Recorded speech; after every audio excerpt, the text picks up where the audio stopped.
Hey everyone, welcome back. Apple has officially launched the first public beta of macOS Tahoe 26, giving users a chance to explore the upcoming macOS update ahead of its official release this fall. Those interested in trying out macOS Tahoe can enroll in Apple's public beta program through the Apple Beta Software Program website. This initial public beta is the same build as the fourth developer beta, which was released earlier this week. Once enrolled, public beta users can download macOS Tahoe by heading to the Software Update section in the Settings app.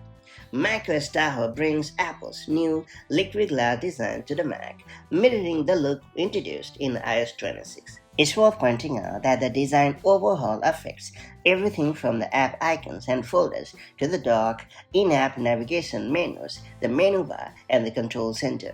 Both the control center and menu bar are now customizable, and users can personalize folders, icons, and widgets for a more tailored experience. Safari sees a visual refresh with redesigned tabs and more intuitive sidebar.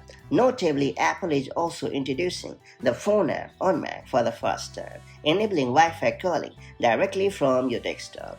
It also supports the new call screening and hold assist features for smarter call handling. Spotlight has been reimagined, offering faster, smarter search capabilities and the power to perform hundreds of tasks without opening separate apps. A new Games app makes its debut alongside a game overlay feature for enhanced gameplay experiences, and developers can gain access to the latest Meta 4 graphics framework for building next-generation apps and games.